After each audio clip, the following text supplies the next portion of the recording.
When I got the opportunity to read through Masters of Modern Soccer, How the World's Best Play the 21st Century Game, my initial reaction was pure shock that a publisher had agreed to encourage soccer journalist Grant Wahl to pursue such a book. Not because it's about soccer, but because it's about soccer.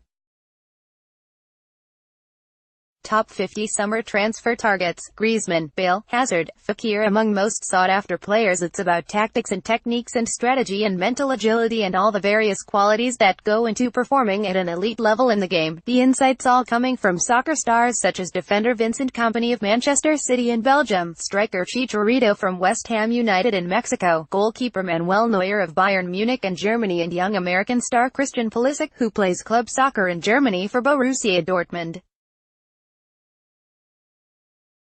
It is a marvelous, fascinating dive into the game that will be of value to young players, coaches and fans looking for more insight into how soccer works.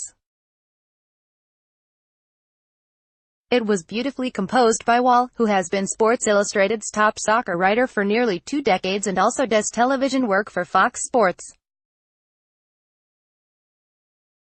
He gave some insights into the book and the coming World Cup in an interview with Sporting News. Where did the idea come from, and how did you get a publisher to go along?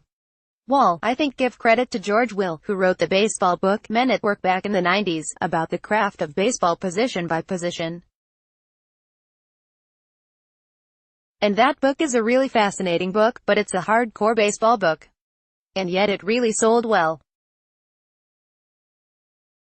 I honestly think my publisher probably saw that, as part of my proposal, how it's still viewed as one of the great baseball books ever done. And so they greenlit this book for soccer. More, Wayne Rooney agrees to deal to join DC United of MLS. Reports say this is a little different, because it doesn't have 4 figures, like his book. It has 7, but that was kind of the concept from the start. Now, there were things I did not anticipate, like the focus on the theme of modern soccer. It kept coming up during the interviews in this 2-year process of interviewing the guys. That was really neat, that you didn't anticipate this and then it became such a theme, the demands of the modern game and how it's different from what it used to be. For a lot of people who follow soccer now, this is the only game they've known. But reading some of what's included, it's striking how much different this book would be if you'd written it 30 years ago. Wahl: I got the chance to watch a tape of the 1970 World Cup final, and this took place 3 years before I was born. I'd never seen the full game, and it was fascinating for me to watch the game, and it was a completely different sport, almost. The game has changed so much. There were a lot more attackers on the field back then, and the defense was different. There wasn't any of the full-field defensive pressure that is so constant, it seems, in today's game. How did you decide which figures to interview for the book? Wahl: a couple of the guys I had relationships with previously, and I knew they combined what I was looking for, which was tremendous accomplishment and stature, but also intelligence at explaining what they do on the field. Champions League 2018 Final, Liverpool vs. Real Madrid TV channel. Getting access to Neuer, in addition to Xabi Alonso and also Vincent Kompany through Man City. I worked with those clubs before and they kind of knew me. Once I sold them the idea, I wasn't asking for a tremendous amount of time. It's a chapter on each figure. That's kind of how it came together. Did you try Cristiano Ronaldo or Lionel Messi?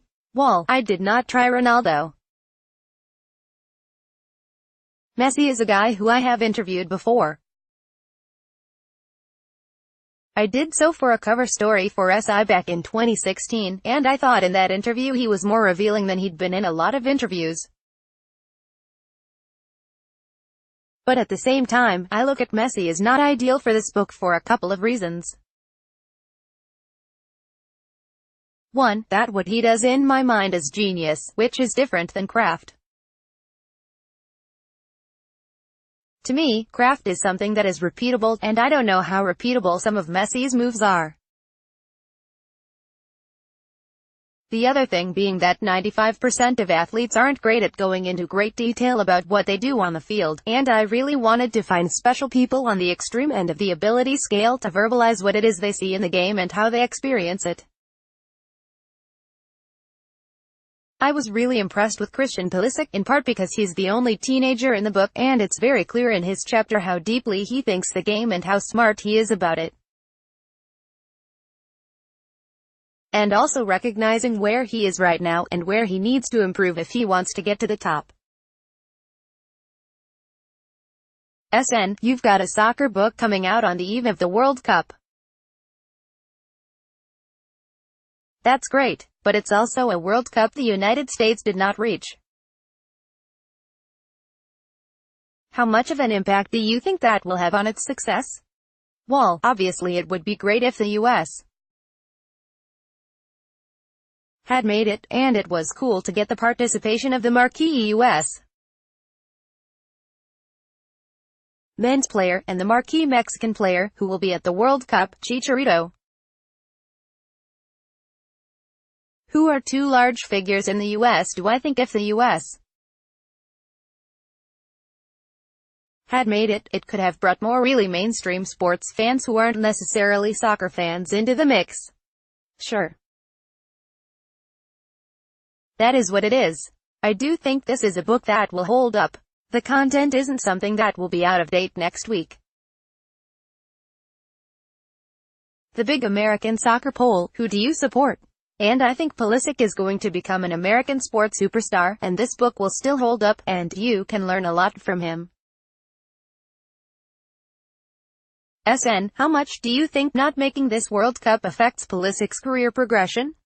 Well, it certainly would have been an opportunity for Pulisic this summer to become a mainstream American sports superstar, in a way that he can't be just playing for Borussia Dortmund. We'll see if he ends up making a move this summer, or next year, to an even bigger club. Which I think is certainly possible. I just got back from Liverpool, and some of their hardcore followers think he's going to come this summer. SN, one of the eye-opening quotes for me was when Vincent Kompany talked about Chicharito as there being not a big difference between him and the absolute best forwards. And I wondered then whether the difference is never really having a home, other than the national team. Well, I think for Chicharito, I've talked to some Manchester United fans who don't Man U should have let him go. I do think it was tough for Chicharito, and he talked about this, to not be a starter, to be viewed almost like a relief pitcher. A super sub. He performed well in that role, but everyone wants to start. I think that's what ended up leading to his move to Leverkusen in Germany, where he did quite well. Things this season, at West Ham United, for a number of reasons, didn't work out great. That's a team that had issues. And basically, the second David Moyes came in to manage, I don't think Chicharito would have moved to West Ham had he known that David Moyes was going to be his manager. Because it didn't work out too well at Man United for him. More, can you name all 17 members of the USMNT 100 Cap Club? It is fascinating that Chicharito has been at Manchester United and Real Madrid, which are basically the two biggest clubs in the world in terms of following. And he scored goals, and fans liked him. And yet he hasn't stuck at those places. SN, how big a World Cup do you expect Mexico to have? Obviously, they're in a difficult group with Germany, South Korea and Sweden.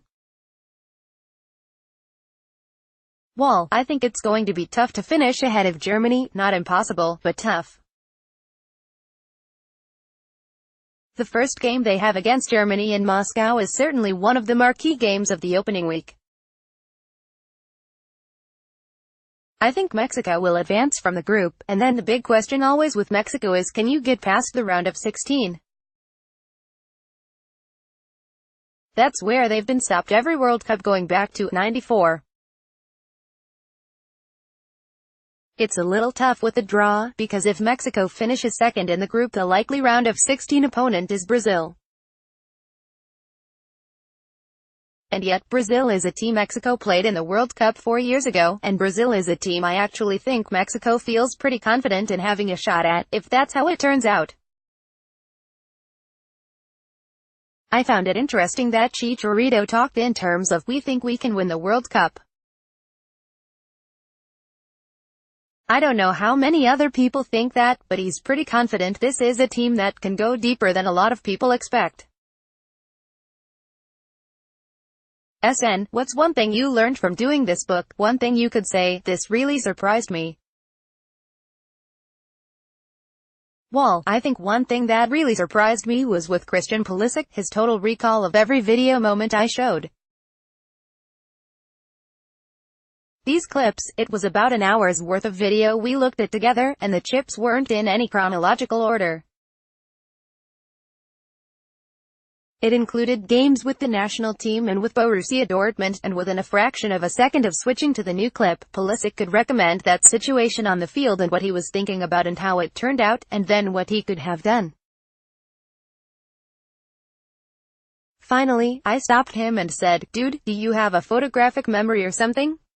And he said, "I remember everything on the field." The ability to do that, and then to be able to talk about it in real detail, I hadn't had that opportunity with a player before. SN, after reading the chapter on Roberto Martinez, knowing his background and that he's well known here from his work on ESPN, do you think he might finish this World Cup in charge of Belgium and then possibly become the next U.S. coach? Wall, yes. My feeling is that both Roberto Martinez and Juan Carlos Osorio, who are prominent in the book, are potential U.S. men's national team coaches. And I think there's a chance they would be interested. So I'm glad that U.S. Soccer appears to be waiting until after the World Cup to hire a coach. They have to hire a GM, still. I think both those guys have connections to the U.S. but also international experience that would be pretty valuable. My question with Martinez is, does he want to go back to club coaching? And also, if he wins the World Cup with Belgium, I wonder what that would mean for him in terms of interest around the world.